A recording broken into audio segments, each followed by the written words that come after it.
space which is doing phenomenally well in today's session is the cement space. We have Ravleen Sethi, who's joining us from CareEdge to talk more about this space. Ravleen, afternoon. Thank you so much for your time. First of all, what are your thoughts on the way financial health of some of these cement companies are right now? I would like to analyze it more objectively, not from the stock market point of view, but the factors which are at play. This space has been under pressure on realizations because of overcapacities. Are things reversing now, or things are looking better? Sure. Thank you so much for having me over here. As far as the financial health of cement companies, is related. Cement companies, if you just go back, from a realization perspective, will just come over in some time.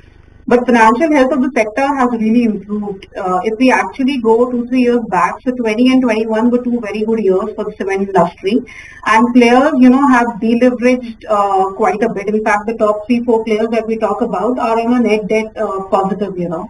So from that perspective, they're not carrying, they're not leveraged. So financial health-wise, the last 2 to 3 years have been great. 23 was yet a year where the industry faced a lot of cost pressures and profitability of the sector came down. And 24, consequently, it did improve with fuel prices coming down. But yes, the improvement has not been equivalent to what 2021 registered. Now, cement prices, yes, they have been under pressure. And largely the price elusiveness, what we believe is here to stay also in medium term. Largely it is because what we were expecting, that demand is going to soften, if this being the pre-election, the demand generally softens in a pre-election period. And we did see, that April and May demand was not very great. So demand did soften, though in June there are signs that demand is kind of picking up. But then again, we'll be heading to a monsoon season, then probably the demand is again going to be moderate. So we don't see cement prices kind of growing in 24 at all. In fact, in 23 Q4 also we saw a lot of players have registered a degrowth in their realizations. So considering 24, will be a period where the industry demand may soften from the earlier highs, what they used to report, maybe an 8 to 9% cement industry was growing in last 2 years.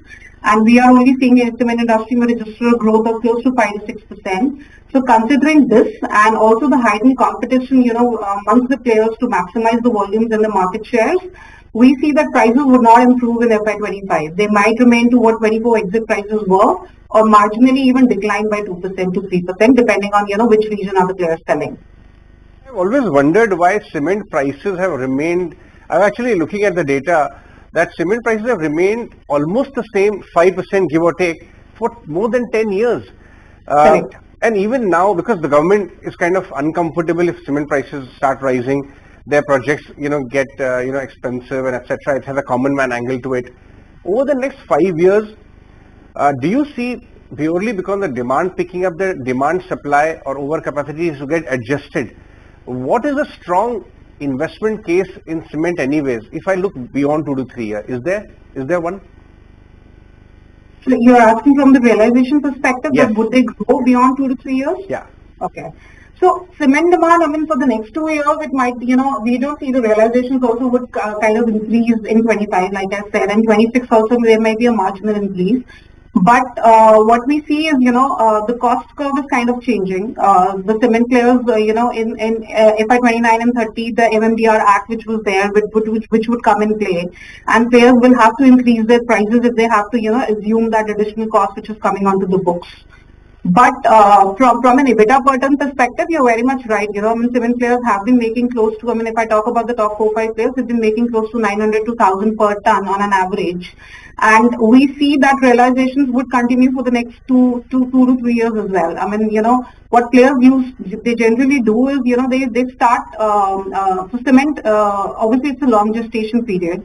So whenever close to the elections, what happens is that the industry grows at a good pace, because of a lot of infra projects and stuff, and players start announcing capacities.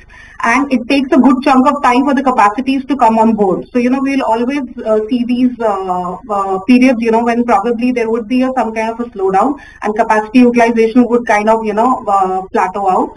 And then obviously in the pre-election period, generally the utilization levels of them go up. But here what I would say is, the consolidation is one thing which is playing. So the big players are kind of getting bigger and they are getting more, the realizations are also getting stronger if we see from a couple of the top players how we see. So from that perspective, I think the consolidation is one thing which will change the game for a few of the cement players. But realization perspective, it may remain muted for the next 2 to 3 years as well. All right, Ravleen, we'll let you go on that one. Thanks so much for joining us this afternoon. In fact, talking of the cement space, we also had Vinayak Chatterjee of Feedback Infra earlier in the day. And he's also, making a strong case that the cement sector may do well going forward in the